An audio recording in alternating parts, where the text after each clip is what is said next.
and we are back here with another Observer of Football podcast. And today I am joined here with the legend himself in Matt Silva. How are you doing today, Matt? Yeah, I'm good. It's the night for me, but morning for you. So I'm glad Yeah. to know that the day ahead is a good one. Yeah, it's all right. Oh, I love that. That's so funny too, because I mean, that's what, it's like a 14-hour time difference. Like I'm based in Winnipeg, Canada, and you're in Singapore, right? Yeah, currently. Oh, that show. Hey, you know what? I'm bright and early, and your day's coming to an end there. But you know what? Hey, I'm just so happy that we're able to connect and talk about some footy. First off, I gotta say, love the background, love the clock. It's actually looking pretty clean back there. Yeah, thank you. So today is a very exciting, just in general, today's a podcast that I'm very excited for. So Matt is a professional goalkeeper who's played across the world. He's played here in Canada, he's played in Europe, and he's also played in Southeast Asia. And for myself as a goalkeeper, you're living my dream, and I just can't wait to talk about you and just talk about your journey in general because your just career in general can serve as an inspiration to a lot of players that want to go pro. So I'm super excited. And Matt, just yeah, I'm just want to pick your brain on how can we go pro for these players who have that dream and how to live it. So, just can't wait to talk about it. Yeah, let's do it. No problem. Yeah. So Matt, you were born and raised here in Canada, specifically there on Ontario. Now, I have to ask, was a goalkeeper always the first choice when you in your youth, or did you play other positions when you first started?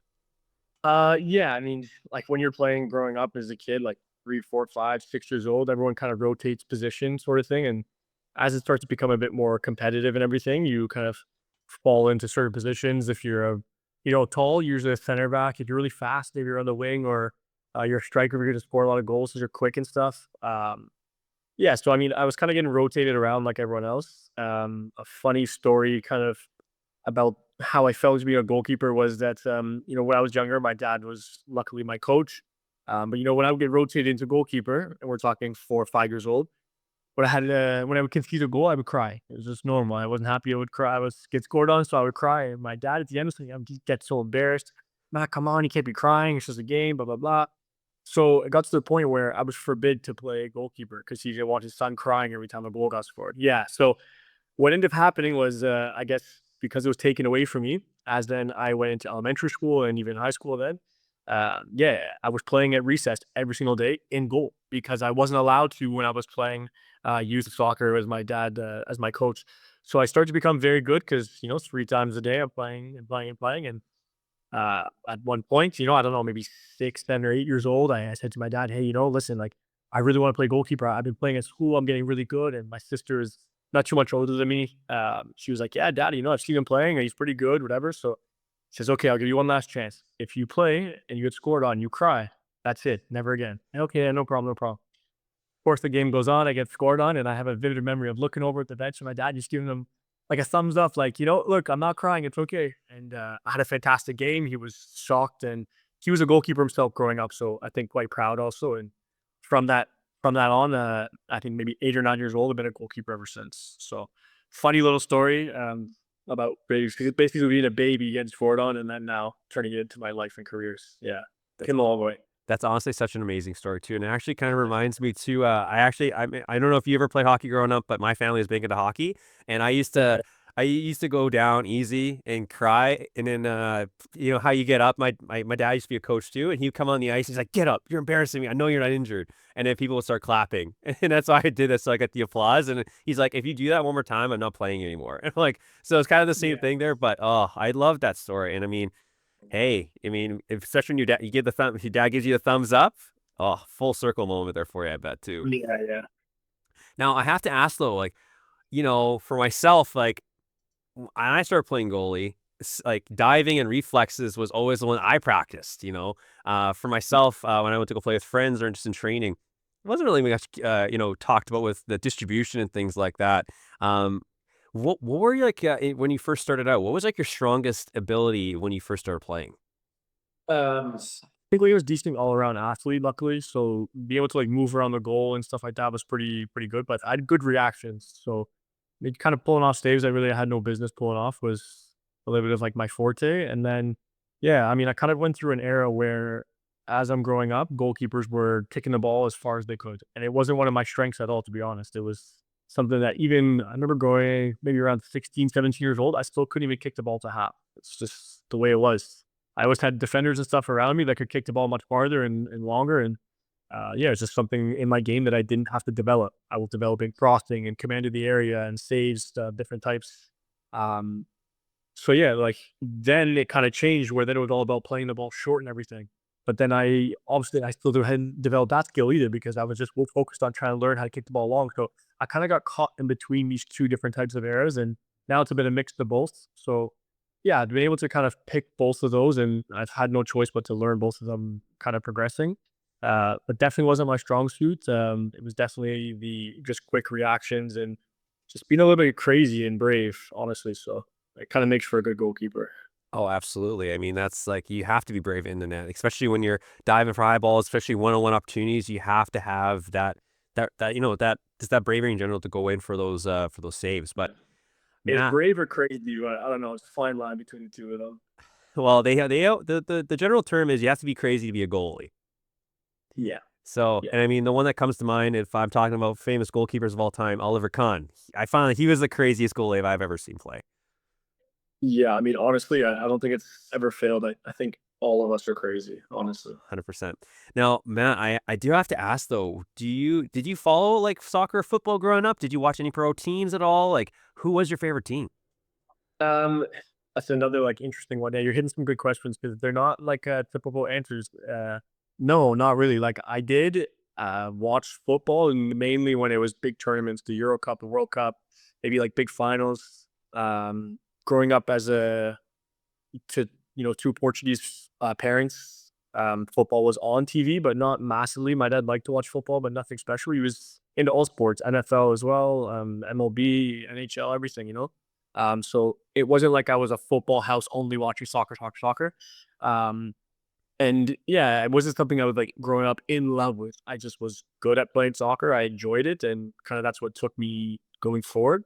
Maybe I think my first or second year when I signed in Sweden, I lived in a house of a bunch of teammates, as you do when you're kind of paving your way through, and they were just football crazy. And I think in 2 years, I learned more about soccer I had ever thought of in my entire life. So yeah, it wasn't something I was like super passionate about. But after kind of being and turning it into my career, then I yeah really jumped all the way in. Oh, love that. Hey, it doesn't always have to be the exact answer though, too, right? But I do have to ask, was with your dad and your family, was there any club back in Portugal that they support? Oh yeah, so my dad, I guess like through family passed him down as a Benfica fan. So that's who I would support in Portugal. And then growing up, like I said, as a Portuguese household, I was always a fan of both Figo and Ronaldo. So it was Ronaldo being at Manchester United and then Figo being at the time that I was watching at Real Madrid, and then Ronaldo moved to Real Madrid. So if I had to pick two, it'd be Man U and Real Madrid. Oh, I love that. I mean, Yeah, geez, I watched a lot of Benfica, especially with Jose Mourinho back in Portugal there with the yeah, it's one. team. Yes. Oh my days, they had such great plays. Angel Di Maria was there for a bit last season. João Neves, Gonçalo Ramos, like they just develop ballers out there. And yeah, when you and I know you have family's Portuguese. I was really curious to see if it was gonna be Sporting, Benfica, Porto, all those great teams. Yeah, Benfica is my family. Oh, and by the way, I got the kit from last year, like the black and with the stripes. The best kit Yeah, I think in all of Europe, just in my yeah. opinion. I went to go visit the stadium not too long ago, maybe 3 years ago with my dad, and it was very, very cool to see my dad's reaction. He was like a little kid in a candy store, like his dreams coming true to be on the pitch and looking up at the stadium and stuff. Me as well. We were both, yeah, we went back to both being around like 8 years old and enjoying, feeling, and like dreaming what it would be like to be there. Oh, It I was cool.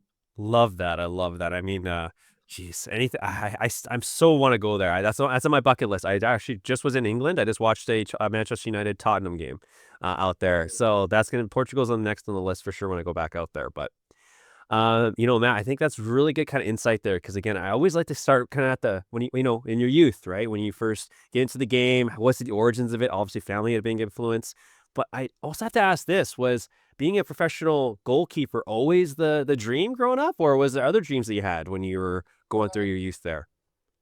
I think that it was something that like it's fun to like talk about and think about like, oh, I'm gonna be a professional soccer player.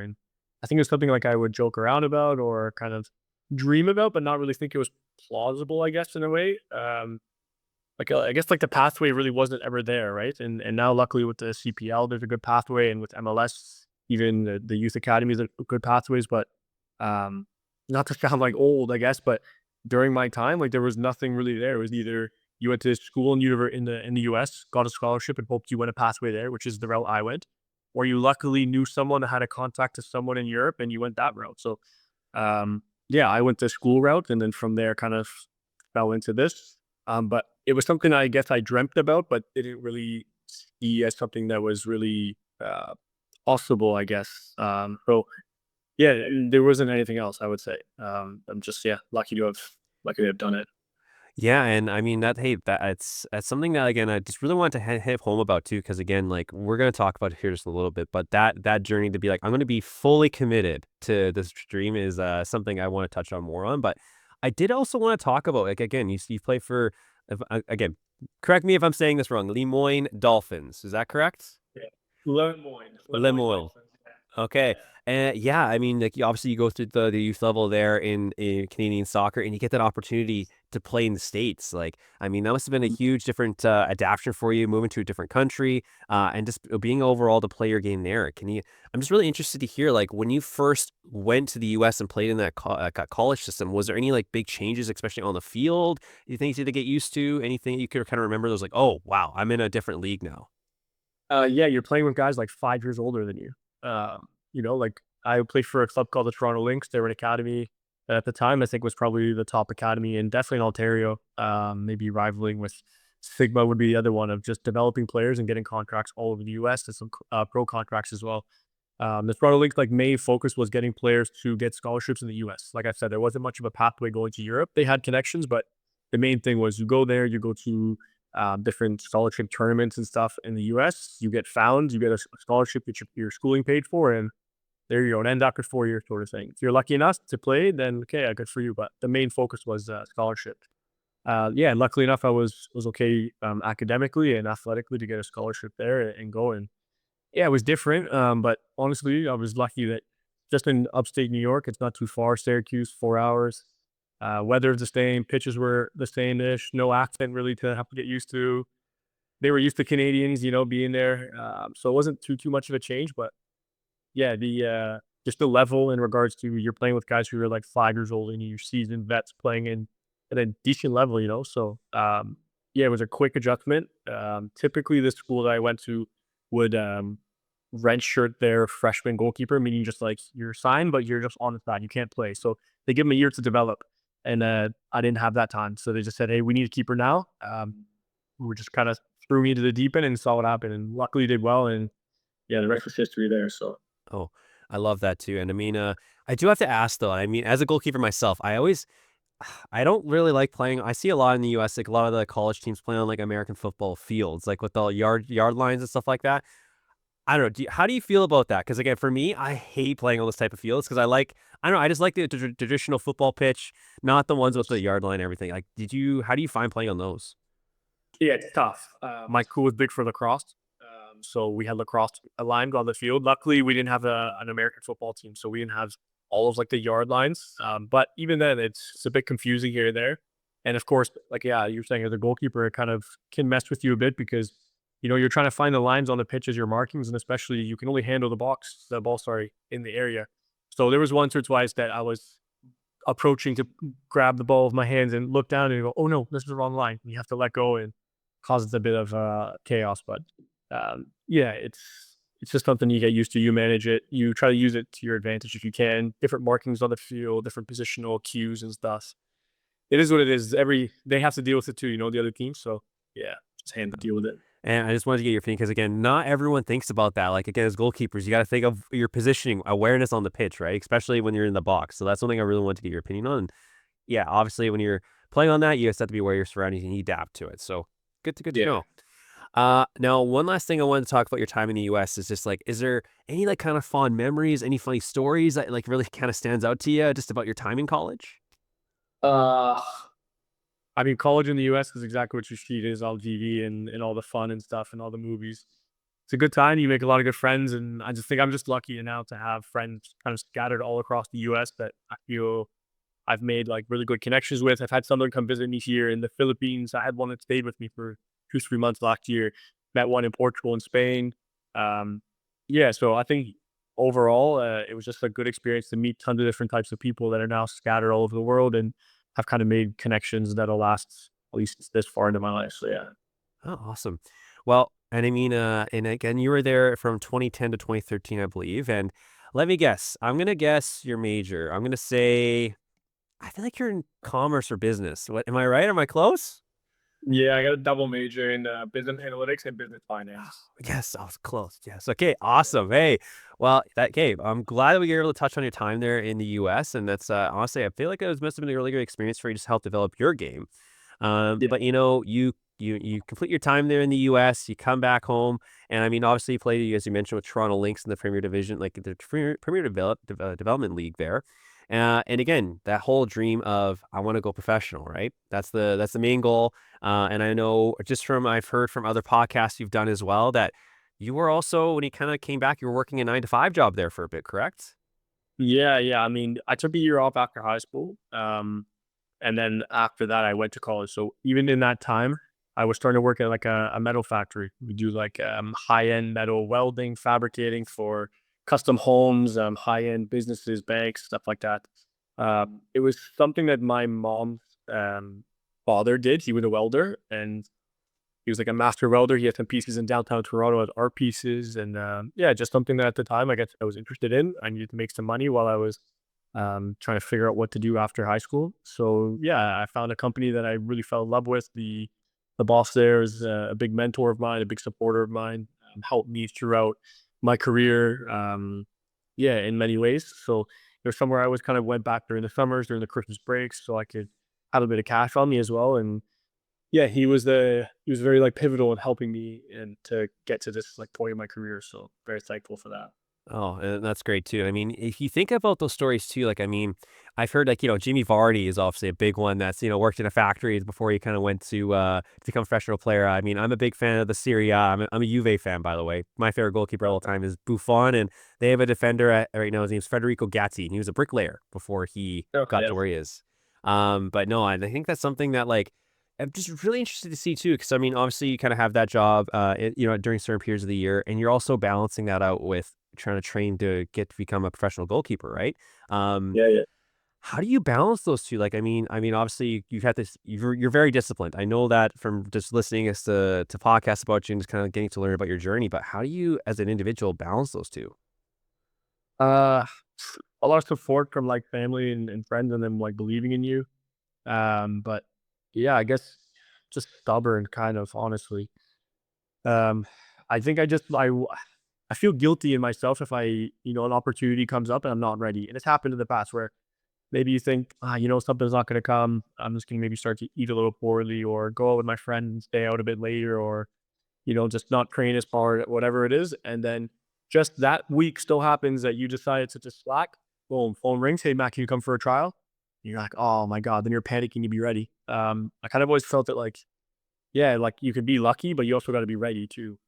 So kind of just always being somewhat ready and realizing that the alternative is like failing, like not having something. It just kind of didn't sit well with me. So yeah, just stuck on doing it. It was definitely very tiring. Like same thing you're saying, like Jamie, you've already working in a factory. Like, yeah, I was working in a factory, waking up like 6 in the morning, going working 9 to 5. I would drive from training, going to Etobicoke from Brampton, which is like a 40-minute drive, 45 in traffic. Lay down on the bench in the change room, like the first one there, and just like sleep in my work boots and like everything for like 45 minutes. Get woken up by the first person there, like tapping me, be like, nah, let's go. Like, hey, training. Okay, get ready. Train for 2 hours, go home, dinner, time for gym or something, you do that, and then just like watch and repeat. Like that's what it took, right? So It's that blood, sweat, and tears, as they say. And I mean, that's one thing too that I just really want to hit home about because again, sometimes it doesn't get talked about like the sacrifices you make, especially early on in your career, right? It's those little things and that effort, that secondhand thing. It really sets individuals from achieving their dreams and ones that don't, right? And I think that's something that I really want to highlight there. And again, there's another. You hear stories too where, in other sports as well, where players and athletes say, there was a moment where I was like, if this doesn't work, I'm done. What did you ever reach that point where you're like, if this trial doesn't work, I'm gonna give up on my dream? Was there any moments like that? All the time. Like, I'd be lying if I said it was just, like, one moment, no, every year, all the time. Like, you have the doubt that, like, it's not gonna happen, and I've been someone that's, like, been jumping around teams, like, often, whether I have a really good season and I wanna move on to do something bigger and better, or I have a season where I don't do well and I don't play and I wanna move somewhere so I get an opportunity. So, like, it's a kind of a catch-22 where you're always moving up or down for whichever reason. There's pros and cons about it. Like I've gotten to jump around the world and see a lot of stuff, but then I've also lived out of like a suitcase and you can't acquire things because you're never staying somewhere for more than 6 months. Um, but that like moment of being like, is it never gonna happen? Do I quit now? Yeah, it happens all the time.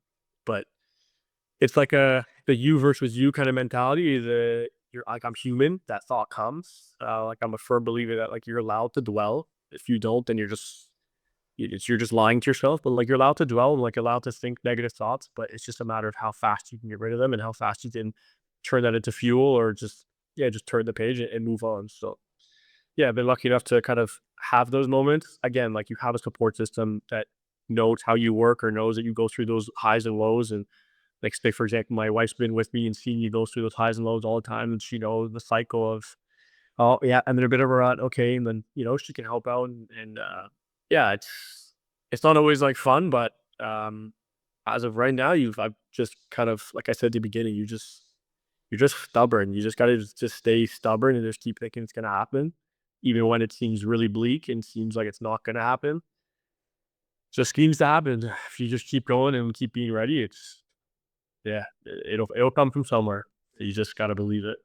Well, and that's right too. I think I've talked with other professional players as well. Like Raf O'Heen was the one that told me as well that he was always told no, and like he said would say, "Oh, we're going to sign you," and then all of a sudden, "Oh, actually, no, we're not going to sign you." Things like that. And he said having that support system was like crucial for him to help keep him going, right, to get to Yeah, his dream. And I mean that's kind of great that especially with your wife and your family there to help support you because again. yeah, They can really play with your psyche being told, "Oh no," or you get promised saying, "Hey, we're going to sign you," and then somehow the rug gets pulled out underneath you. So it just speaks to yeah. that mentality you have.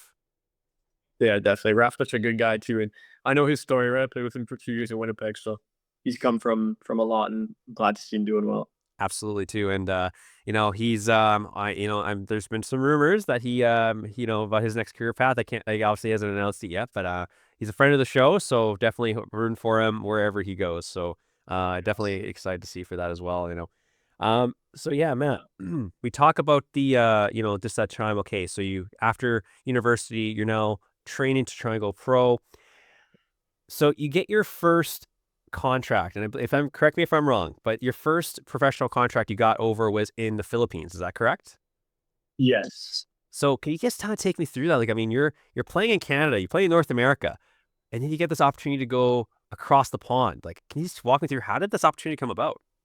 Yeah, definitely not the across the pond that most people talk about, the other way. Um, yeah, it was wild. Like I did well in college. I played a Division 2 school, so you really don't get looks at going to the MLS Combine or anything like that. So that wasn't in the options. Um, yeah, I got invited to go to a combine where it's an agency and it's a company, it's a business, and they go around to try to find some of the top players and basically bring like 400 kids together. You all get a different colored shirt and number, and you just go for it. There's a bunch of coaches. Honestly, it's the luck of the draw. I got put on a decent team where I was able to show well enough, and the company themselves really saw potential in me. And at the first combine I went to, they didn't see there was no like coaches that were there that were interested, but they saw potential in me, so kind of kept me on their roster. And I think over about a year and a half, I did a tour with them to Sweden and Finland, and then a couple other combines throughout the U.S. And at some point, there was one in San Diego, and the general manager from Kaya in the Philippines, which is where I eventually signed, was looking for a goalkeeper. So the agency called me up and said, "Hey, Matt, look, like there's this guy that wants a goalkeeper. We think you fit the profile. Just come and do your best and see what happens." And yeah, signed my first contract there. It's definitely not a place that I even thought there was a professional football league. But like I said, in Canada, there was nothing. There was literally nothing. You finish playing your men's league, and then that was it. Like there was the CSL kind of, but like not really. So yeah, it was one of those things that you need to kind of get your diplomas, and I explain to people all the time that like there's tons and tons and tons of graduates that come out of university, let's say, every single year that play football. And then what? Where do they go? They just stay as like a football like college player at Duke University. That only lasts and has like club for like a year. Then you have to become professional. Then when you're professional, have you played Champions League? Have you played Europa League? Have you played in Europe, a Premier League division? Have you played for your national team? Blah blah blah blah. Those are all just the same as a resume when you're applying for a business. Like, do you have your master? Do you have your PhD? Do you have this? Do you have that? It's all kind of like the same. So I knew I needed to get my master's, let's say, and sign my first contract. So it really didn't matter where it was. But yeah, I now had a good connection to the Philippines. I've been back 3 times. So for signing different clubs there. And yeah, honestly, very thankful to Paul and Kaya for starting the journey off. Well, hey, I'd love to hear that too. But I mean, I also want to get this opinion too. I mean, obviously your family's very supportive. They're, yeah, Matt, go achieve your dreams. So you get that contract with the Philippine, like Kaya, and then you have to tell your family, hey, mom, dad, I'm moving to the Philippines to play professional soccer. Can you just what was that? What was that reaction like? Yeah, disbelief, like anyone can imagine, right? Like, it's not a 1 hour flight. It's not a 4 hour drive like to Syracuse. It's like 20 something hours from Toronto. So um they were excited for me, obviously. Like, they had seen how much I'd put in from the 5 year old who was crying to now making a living off of it. So sad, which is normal for them to like have me leave and know that I'm not coming back for several months on end. And then, but just also very happy for me and excited to see what's going to happen for my life in the future. Oh, awesome too.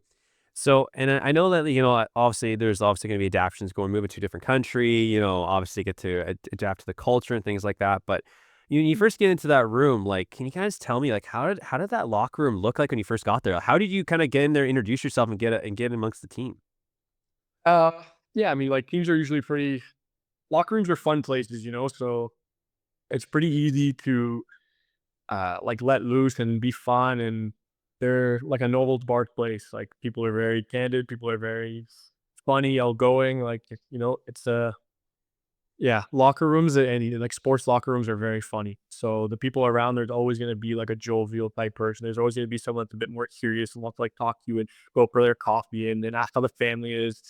There's all sorts of characters. So I think every team you go to, you kind of have your pick of the litter of whichever kind of molds well with you. And throughout the years, as you change as a person too, and you adapt, you kind of find yourself in like different group settings with the Joker guy, the guy that goes out, the guy that goes to the gym, the guy who's always with family, the coffee guy, the this guy, that. There's like all different types. So yeah, I mean, like, when you first get to your first one, you're a bit shy, but I mean, I'd already grown up and played for several teams, been in several different locker rooms for trials and stuff. You don't know anybody.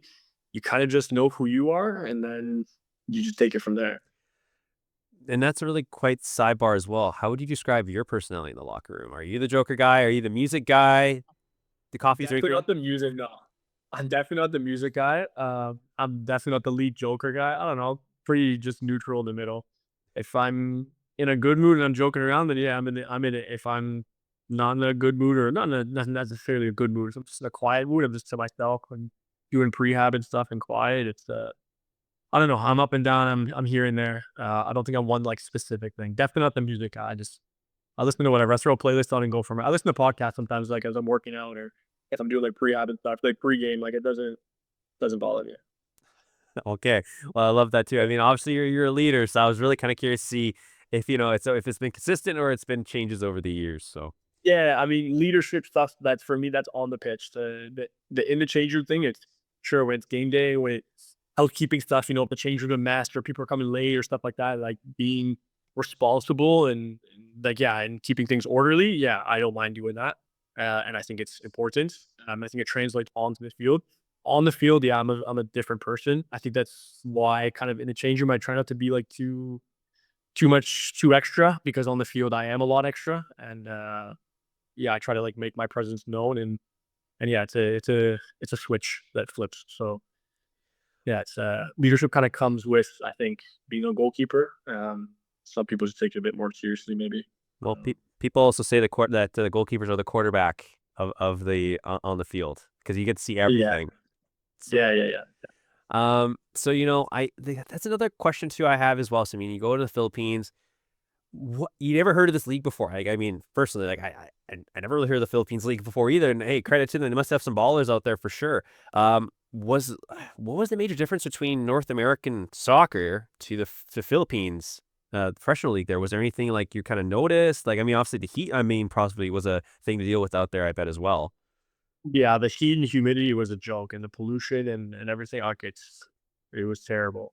But like everything, like the lines on the field, like you adjust. So yeah, it was quick. It was, guys are fighting for their family, like fighting for their food, fighting for their next contract. And like I didn't understand that when I was in college. Like you're just going every year, you got 4 years of your scholarship, and that's it. Like happy days. And I remember playing a small spotty game in training, and we lost. I had a player turn back and yelled at the team, basically like, "You're taking food off the table for my family." Like, bro, what are you talking about? He's like, every time we lose, the coach looks at me to lose it. Then I don't play the next game. Then I don't play the game after that. Then I don't get a contract. And now I have no job. Like, hey, it's not that serious. I'm like 22, 23. I'm like, ah, relax. It's okay. No, no, no. I get it now. Like, as I start to go a little bit farther into my career, I started realizing, like, yeah, every single moment matters. And it is like life or death that if you don't get that next contract, then yeah, you're back to being a bricklayer, or like you got to figure it out, or your offseason can be pretty ugly, or your next contract can be half the money because you got to keep playing, but you're not getting good opportunities. So it was a reality check. I remember another teammate story saying, yeah, I was talking on the phone with somebody. He's like, yeah, I just got to go to work. I'll talk to you later. I said, hey, why don't you think you got to go to training? He goes, because, bro, it's training. He goes, but like, it's work. Like now it's work. So that reality check that it's a job now, was something that was, I think, like maybe even the hardest thing to deal with. That realizing that there's pressure on it now instead of just going, training, and having fun and playing. Trying as long as you're trying your best to know you like it's a job. If you do bad at your job, at any job, you're gonna get fired. And that was now serious. Yeah. It's survival. So Matt, I know that we've really talked about, that whole big dream of just about, working toward becoming a professional goalkeeper, and you get this opportunity in the Philippines there, and you make your first appearance as a goalkeeper, your first ever start. Can you just kind of take me through that? Any reflection, any moments you remember from that in particular? Like you worked your whole life just to get to this point. Yeah. Honestly, I don't remember it. Yeah, I'm really trying to think about it as you're asking the question. I wish I remembered it because I don't remember a thing, which is sad. But I could imagine, like normal, you would be nervous, and I would probably be a bit like happy and like jittery to think that it's finally happening. But I mean, even still, like when I have first moments of playing in big games, even just like a first game for a team that I've just signed with, you get that feeling again, right? So, yeah, I mean, proud of myself, realizing that it's like the beginning of hopefully a long career. But yeah, probably I think the most is being proud of like myself and happy that I was able to make others proud during that moment. But definitely nervous, like that's normal, and I think nerves are normal. I like to believe that if you have nerves, you understand that the magnitude of what's in front of you is worth having nerves about. Just you can just easily shake off those nerves if you know that you've worked hard enough, which I think I typically do. So yeah, it's a feeling that comes and goes pretty quickly. But yeah, I can imagine that that's what I would be feeling at that time. Hey, absolutely. I mean, that's hey, it's one of those things too. Like again, obviously you get to build more memories as we go along. And I mean, you had your first stop off there in the Philippines, but then you go further across the world to play in Europe. You make your transition to play in Sweden. Like again, Yeah. you're going to go play there. I mean, this is obviously a big time in your career as well. Like I mean, just looking at just that your kind of history here, and you made a lot of appearances for two clubs there. And I mean, even if I'm not wrong, you made even Champions League appearances, correct? The Champions League, The UEFA, sorry, the Conference League. the Conference League came later on, actually, like Okay. 6, 7 years later. It was after my Canada stint. But in Sweden, I would say, yeah, you're not too far off that. Like, I definitely like forged myself as a professional goalkeeper there.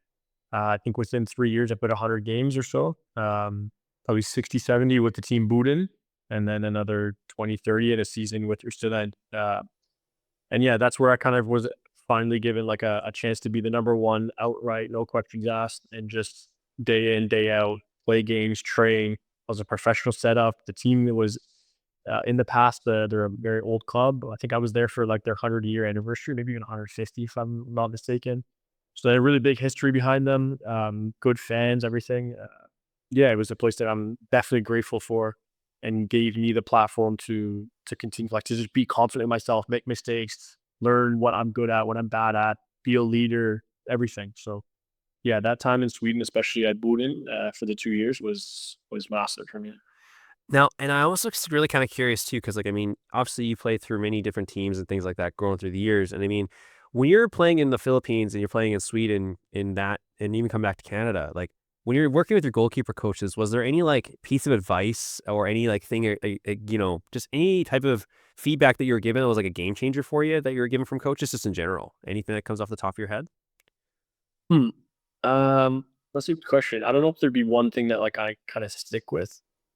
But I'd imagine like now I do a bit of coaching on the side here and there, and I think something like I tell young goalkeepers, I guess like while they're training specifically, is that there's two very important like reps within a set.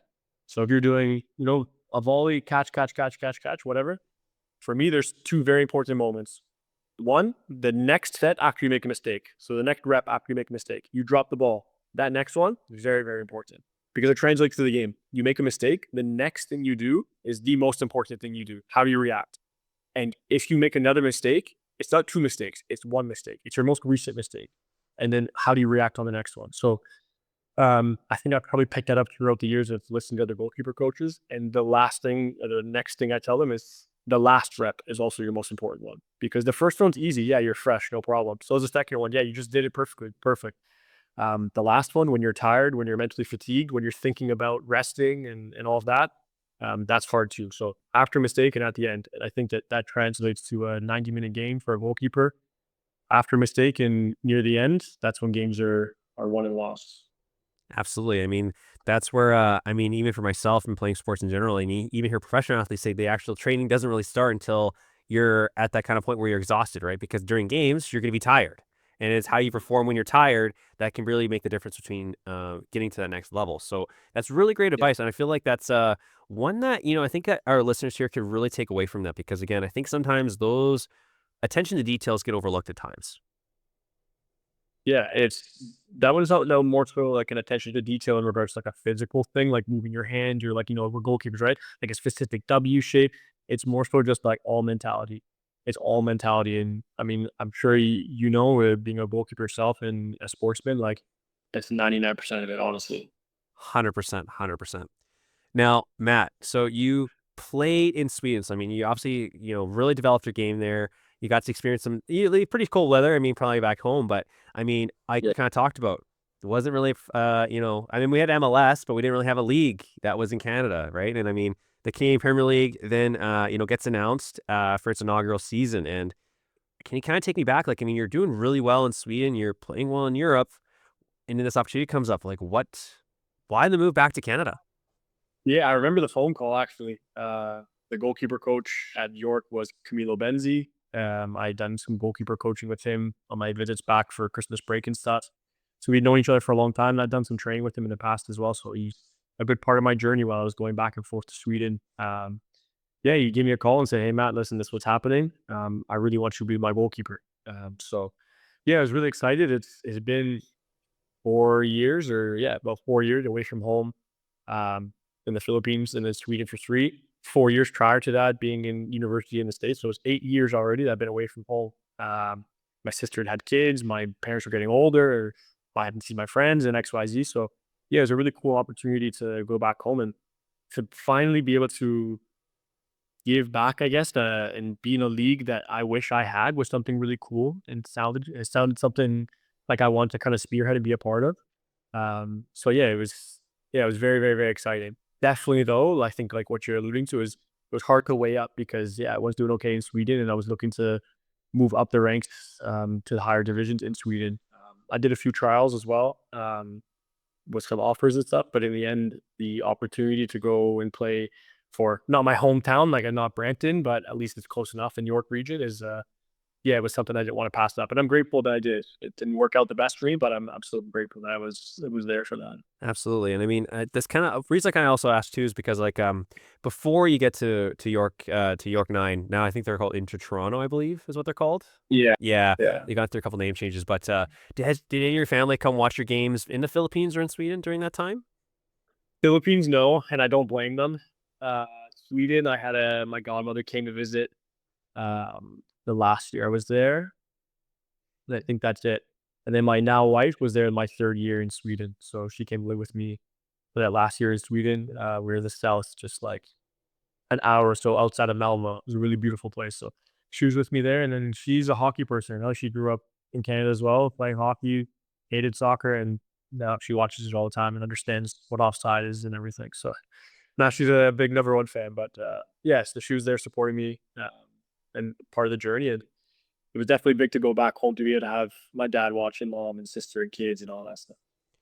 Absolutely, and I know that, when we talk about, and that's one of the things that I really wanted to kinda hit on is because again, playing in front of family and friends is it's been another,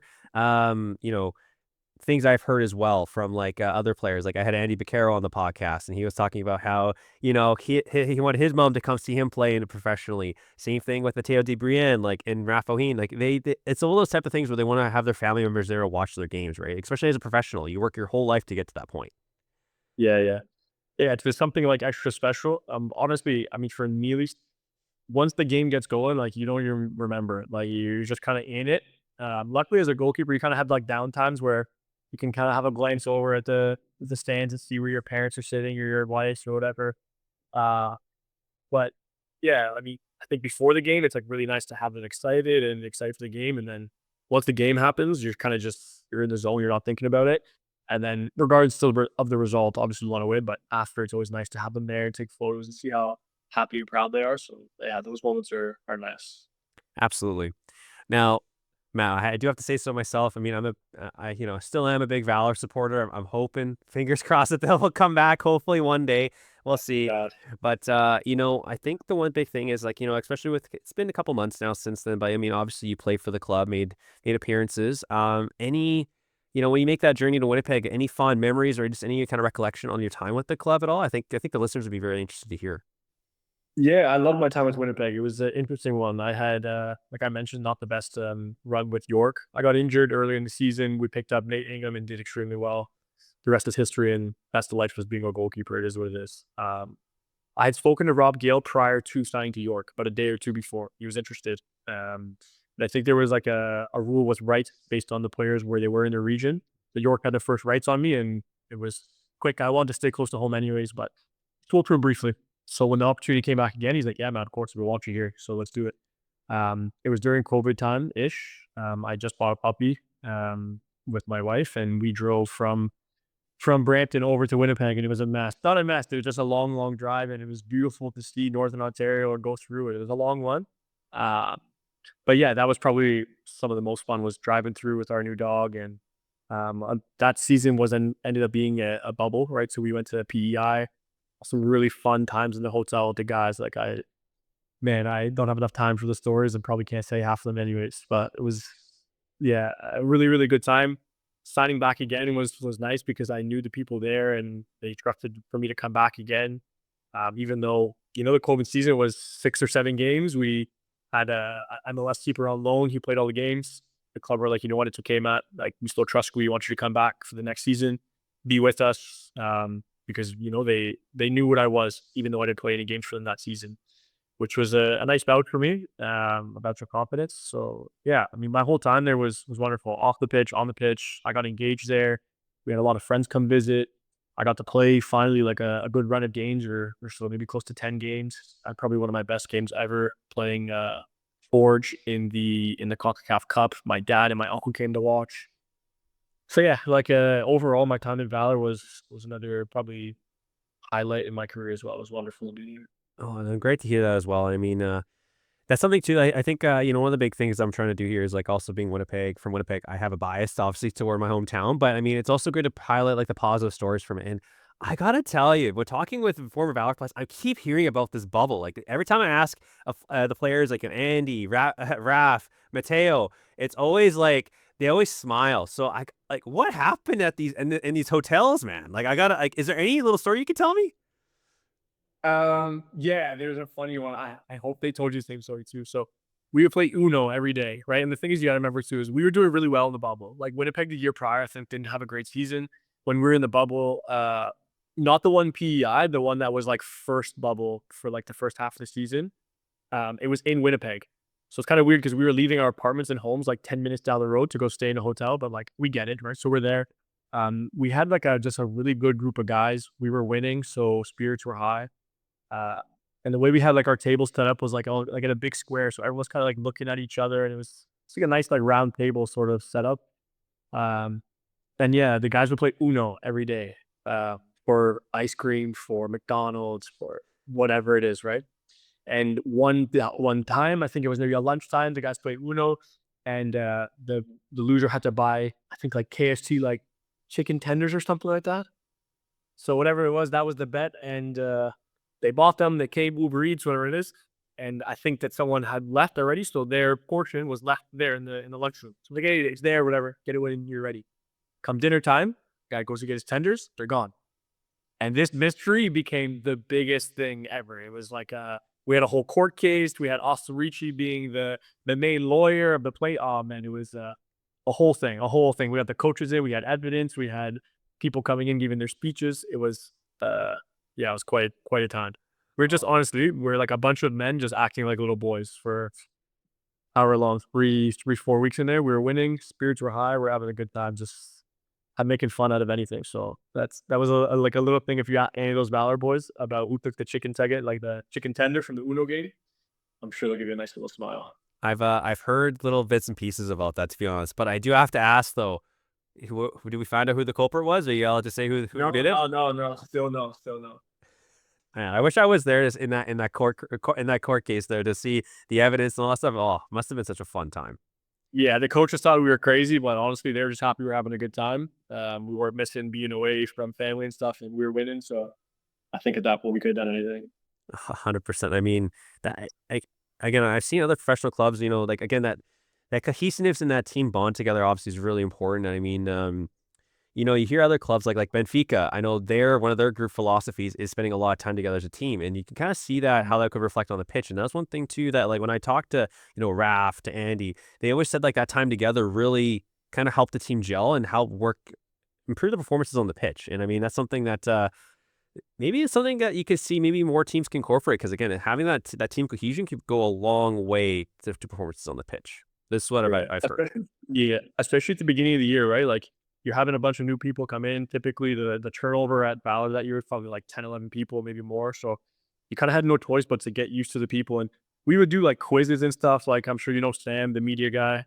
He made a big quiz for us, which is another good story. The coaches would have like little team bonding stuff. So yeah, they did well. We had a ping pong table in there. We had a cornhole tournament, which was a whole other story. Yeah, it was like just every single time. Like I really don't remember playing football or training. Like I just remember having such a good time with the guys. And yeah, I mean, I think when we left the bubble, our form kind of started to taper off a bit. And yeah, I would say most likely it's because we weren't together all the time, enjoying each other's company. Well, I'm glad that you had those like, those bright moments, right? Especially like off the pitch, because again, the locker room, the guys, the teammates is what makes memories last a lifetime usually. So, I mean, thank you again for sharing that story. I mean, that's such a funny story, I'm gonna see Raf. I'm actually gonna talk to Raf in the next little bit here, so definitely I'm gonna bring it up with him again. He's been on the show before, but I can't. Oh, I gotta ask him about that story. Yeah, he'll have fun with it. So, Matt, as we kind of reflect your time in the CPL, I know you said it kind of didn't go the way you wanted initially to start there, but you've go through your time with Valor, and you know what, maybe it's the next step in my journey. And you said before you played in the Philippines, you're like, I want to go back. So Yeah. what made that decision to kind of, you went back home. Now you're going to go back out to Southeast Asia. What kind of prompted that decision? Yeah, unfortunately, I started to get looked at in the CPL as a second goalkeeper. Uh, I went there with the plans to be a starting goalkeeper as I forged myself to be in Sweden. Like I said, I definitely had tons of confidence leaving Sweden and showed that I was more than capable. In the matches that I was able to play in the CPL, I showed that I was extremely more than capable. However, sometimes it's just the way it goes. Like, I was getting offers across the league, but it was always to be a second keeper. It was never to be given the trust to be the first. And with a league that only has what, 7 teams, 6 teams, spots are very, very few. So, yeah, just opportunity was the main thing. I would have loved to stay. I would have loved to stay in York for the first year and just continue there, be close to home, and go from there. But yeah, like football's never really like cleaning, cut and dry like that. So their opportunity came to go to the Philippines. The club I signed with was a massive club at the time. They were playing Champions League football there, like, Asian Federation Champions League, and that's something now, like you were saying before, to get your master's, to get your PhD, to get your like higher doctorates. Like I've played Champions League football, like that's insane to say.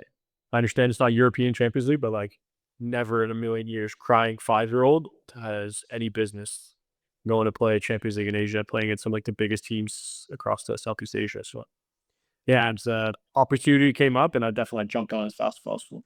Definitely a bucket list, right? I mean, not like how many people could say they played in that type of league, right? Like, I mean, it's just something that kind of really speaks that you're always willing to take that. You're not. I always kind of say you're always willing to take that next step and to help better yourself in your career. Because I look at your whole career, and it's just that progression that you talk about. Um, and I kind of wanted to talk about where you're currently at right now. And I mean, you're currently playing in Singapore, and I mean, if I'm not mistaken, too, I mean, we kind of just touching over this. Like when you joined this club, and the club was kind of sitting toward the bottom of the league, if I'm not correct. If I'm not, Yeah. yeah, am I correct? Right? And I mean, you're obviously like you kind of set a leader yourself. So you're going into this team. You're trying to uplift the spirits of the club here your teammates, and you get given the captaincy right away. Can you just kind of take me through like your previous experience and you're with your current team? How do you go into that locker room to help instill that leadership within the group? Yeah, it's tough kind of coming mid-season, especially for a team that's near the bottom, because obviously spirits are low, and you're coming as a goalkeeper, which obviously sends signals that they're just trying to plug a hole and trying to stop getting embarrassed. I guess conceding so many goals, but the coach really had a lot of faith in me. Brought me in and basically sat me down and said, "Listen, like it's you and I against the world type of thing.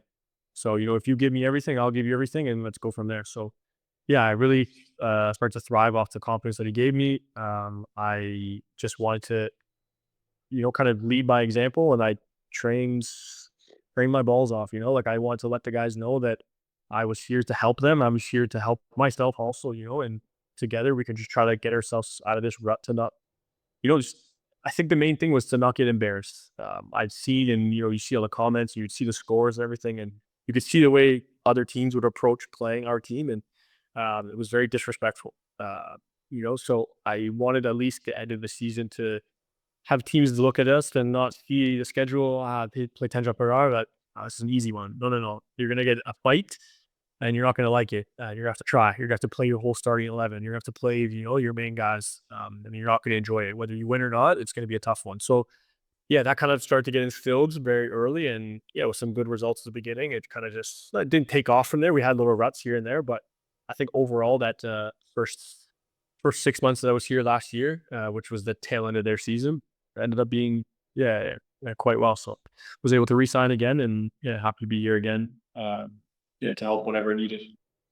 And that's something too that like it really speaks to like your character and like how you're always up for a challenge, right? Because again, not a lot of keepers can go into that situation, or they look at that scenario and they're like, maybe not for me. But again, this really speaks to for you. And I mean, especially with like the experience that you've compounded. I mean, luckily for goalkeepers, right? Like we have a generally have a longer lifespan than general outfield players.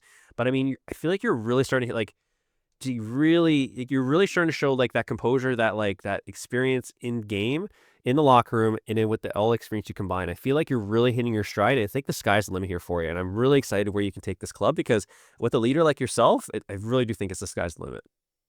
Yeah, thank you. Yeah, I think that it was a place like I felt very like comfortable in, and like I said, like given the drug of confidence is next level. So luckily, yeah, I'm getting older. However, my body's feeling great, and I'm able to still do a lot of the things that maybe even better now than I was able to do when I'm younger. And like you said, kind of hitting with that flow state of knowing how to manage myself throughout the week and during the games, and manage the players and manage the referees and the fans and everything, right? So it's kind of yeah, all the experience is kind of coming together to help me, whether it be on the field, off the field, all that stuff. So yeah, seeing how far I can let it ride out.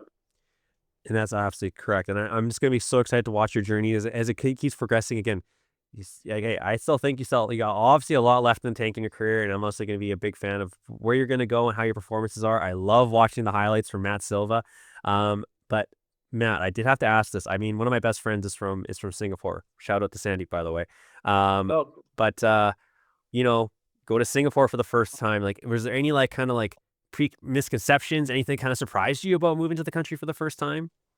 I know nothing about it. Like I was very, very ignorant about it. I don't know why. I just wasn't somewhere that's ever been on my radar. That friend I mentioned in college, he came to visit me in the Philippines. He had come to Singapore for a couple days. So all I knew was what if he had told me I knew about chili crab and I knew it was a rich, rich country and an expensive country. And I knew Marina Bay Sands. That's literally like the extent that I knew. So I was coming from the Philippines, and then when I came here, it was a big shock. It was just like it's very clean, quiet, orderly, organized. It can be expensive. It definitely is expensive, but it has its like other perks as well. Public transit's wonderful. Like everything's clean. The food's good. People are nice. Like I got no complaints. It's wonderful here, honestly. Awesome. I'd love to hear that too. And I mean, that's something too, like that like is like when I had kind of the same viewpoint before I met my best friend there in high school. I mean, I had my always conception was Crazy Rich Asians, like the movie. I don't know if you ever watched it, but no, Singapore is definitely a place on the bucket list. And I mean, it sounds like, especially from when I've seen your other interviews and stuff like that, that the supporters seem to be very passionate about their football out there. Yeah, there's some good fans here. There's some fans that maybe not in mass numbers. It's still not like a massive spectator thing. But I mean, the ones that are passionate are very, very passionate. They'll let you know. They'll come to the games. They'll give their opinions. They'll write on their social media and let you know kind of what's going on and stuff. But it's fun. Like it comes with it. So 100%, 100%. Now, Matt, I know that we talked a little bit before the show here. I know that we kind of talked about video gaming. I know that you may not as partake with FIFA, Football Manager, that type of thing. So I did some research, and so fun fact, and I'll send it to you afterwards here. But you were also included last year on EAFC 25. So I mean, were given a rating of 63 overall. But as a fun little aspect here for the show, uh, can you guess? I'll give you some stats, but I want you to guess your highest stat that they gave you. So I'll give you some categories, and again, it's based on a 0 to 100. So I'll give you six: diving, handling, kicking, reflexes, speed, and positioning. Which one do you think is the highest one out of all those? do I think they put it, or I think was the truth? I want you to think like if you're giving yourself a real assessment. What do you think? What do you think is your highest stat out of those six? Uh, like positioning or diving, maybe. Okay. Diving, sure. Why not? You got it right. You got it right. So diving, they gave you 76. 76 diving. Really? Yeah, they did. That's not bad. Yeah. They gave you I'll run through the stats here with you, but yeah, 76 diving. That's really good. Really good stat. They gave you 62 handling, Okay, that's fun. 68 kicking, Better than I thought. I'll take that. 60 reflexes. Maybe because my positioning's still good in my diving, I don't have to reflex too much. No, I don't know. Yeah, I mean, I feel like some of these are just out of nowhere, but either way, I'll still take it. It's Yeah. okay. They also get this is also another one. They think you're quick. They gave you a 72 speed. I'm not slow either. Yeah. I can move. They gave you a really good speed stat. And then lastly, positioning, they gave you 63 positioning. Probably wasn't a goalkeeper doing it. They don't know what they're talking about. No, I don't think so either. 70 on speed, eh? That's not too bad. That's actually not bad at all. Yeah, I'll send you the screenshots afterward, just of like of the thing here. But yeah, they kind of gives you kind of like a little bit of the stats. But no, 76 diving. That's huge. Yeah. I'm still stuck on speed. I'd like to know which of my teammates I'm faster than. That'd be good banter for the change room tomorrow, Train. Yeah, I'll definitely send it to you. But Yeah, please do. but the one thing I really want, and we're gonna touch on Football Manager, by the way, one of my favorite games, for anybody. But I'll go through which ones they gave you there. But honestly, Matt, the one thing I really want to highlight to our audience here, and again, there'll be some highlighted clips they'll put a montage together here for. But when I watch you play, when I look at goalkeepers, I look for explosiveness, right? Again, you're not running the full periods of the game. It's those short, intermediate actions of explosiveness. And Matt, I don't know, you're different in terms of that. Like you can explode off your line, and you just, man, like I'm always in awe about how commanding of the area you are. Anytime I see a cross come into the box, you're always there to claim it. You're always there to make really great saves, and you're just so explosive. Which again is I feel like is one thing that's really necessary for a goalkeeper to succeed. Yeah, thank you. It doesn't just come out of nowhere. It's a lot of gym work. Like now, growing up and getting older, it's a lot of gym work. I've worked with a lot of like very, very good, explosive coaches. Even in Winnipeg, they had a great strength coach there as well. Some off-season stuff, meeting good people, and just trying to educate myself and what's going to help me, to progress and be faster and quicker. And in regards to the crossing stuff, honestly, I probably have to say that even goes as far back as both university and even Toronto Lynx. I had center backs that like if I wasn't coming out to grab crosses to help them out, I was gonna hear it. And I wasn't gonna hear it in a nice way. I was gonna hear, please, Matt, can you come for the next one? I was gonna hear it with some fun language as well. So I kind of had no choice but to learn to come out for crosses and time them and make mistakes and know when I can go and when not to go and when to catch and when to punch and all that stuff. So yeah, a lot of onus was put onto me even at a young age, playing maybe under 23s when I was 17 or something like that with Toronto Lakes. Like these are big, big boys. These are guys coming back from university, and I'm 17, 18 years old and just getting thrown in and going, Matt, come for every single cross, even though these guys who are fourth year college players been in the system and they're coming full force at you. So yeah, that was the same when I went to university. I had two British center backs. I had to come for everything. So yeah, it's one of the, if crossing was an attribute in there, like coming to grab collect cross, I would think that'd be one of the higher ones because yeah, it's about timing and about like reading the game, but you got to be brave. And yeah, I mean a lot of the gym work helps to get some good air on a lot of those as well. Honestly, I think the biggest thing, and I think that's it's very like, again, you earn the respect from your teammates, especially when you command your area like you do. Because again, like I said before, being a goalkeeper, like man, there are times where I didn't come off my line, and then obviously the defender loses the ball, goes in, and then yeah, you hear about it, and especially if it's in your 6 yard box, oh boy, it can make for a long day. Yeah, it happens. So, but other game here, Football Manager, which again I do stream on Twitch, and there are 4 stats here that I want you to kind of highlight here. And again, different from FIFA though. These are going to be a little bit different. So this stats based up out of 20.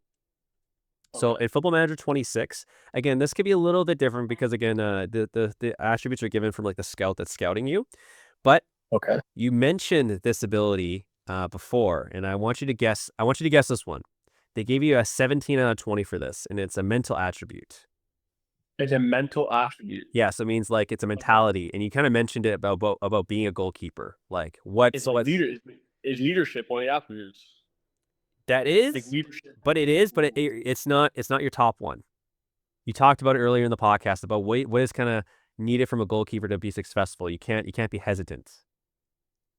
You got to be bravery. Bravery. Yeah, It's just they gave you bravery, 17 out of 20. So I think so. I think that's fair. other stats they gave you here as well, communication, 14 out of 20, which is actually Honestly, pretty should be high. set. Wow, it's not bad though. I lose my voice every game, honestly. It's a joy. Well, here they gave you another really good one here. Reflexes, they gave you 14. Okay. Yeah, see, there you go. There you go. And then finally, leadership, they gave you 14. Yeah, still I'll take that. Yeah. So, I was really excited about I always like kind of doing this because I like to get players' opinions on what they think their stats are compared to like what EA is saying or what maybe Sports Interactive are saying. But again, I just think hope you found this a little bit fun. I like to think it is, and I'll definitely send you the screenshots there of your stats because again, maybe you can show off to your teammates in the locker room there. Yeah, I love that. I love that. The bravery one's cool. It's surprised that high. It's nice to hear. Yeah, well, hey, that's what's you need to be successful. And as always, Matt, I know that we've again, like again, we could be here for hours just talking about your journey across professional football. You playing if you're not Mr. Worldwide, I know Pitbull is, but I can really call you Mr. Worldwide. You've been all across everywhere across the world. But I think it was really great just to really just talk about your journey. And I mean, for myself, like you're really inspiration for myself there too, because again, I want to be a professional goalkeeper. I took a whole summer off working odd end jobs to try and go professional. I got to the final cuts of valor with there as well, and just wasn't able to work it out, right? And I think that's something that at that time I gave up on my dream, which I do regret to this day at points. But I'm really just applaud you for continuing that dream to never say no and never give up. And again, it's just been so great to get to hear your story and just honestly just to get your opinion because again, you've been an inspiration for me and a vet for a lot of the audience as well. Yeah, thank you. Thank you for the kind words. Yeah, it was a great chat. I appreciate it. Yeah. So Matt, I know that we're still obviously in your young career here. I mean, you're still got a lot less in the tank, like we talked about. Is there anything on the horizon that maybe we can look at? I know obviously on the pitch you're still playing, but is there anything off the pitch you got going on? Is there anything kind of else kind of going on? Nothing. When I'm in season, I'm in season. So that's what I'm focusing on at the moment now. Like I said, I'm just here with my wife and dog in Philippines, sorry, in Singapore. And yeah, so you just gotta take it like 1 week at a time. It's tough to like plan ahead. So yeah, my season is here and I'm contracted until the end of season, which is end of May. And like always, like the end of every year, we'll see where I end up. Well, absolutely, man. And you know what? As always, I'm going to be following your journey as long as you want to obviously continue to play. And again, you're always going to be a welcome back on the show and a friend of the show, hopefully going forward here. But as always, just again, thank you so much for being here. It's just Yeah. a pleasure as well. And again, we'll be sure to keep up with your journey. And as always, for those joining us here, thank you so much for tuning into the Observer Football Podcast. Again, Matt Silva himself, the just the legend himself. Obviously, he played for Valor as well, my hometown team. So again, we'll make sure to check you out in the next. Make sure to check in for the next episode of these Riverful Football Podcast. Just such a fun episode. We'll catch you guys in the next episode. Peace.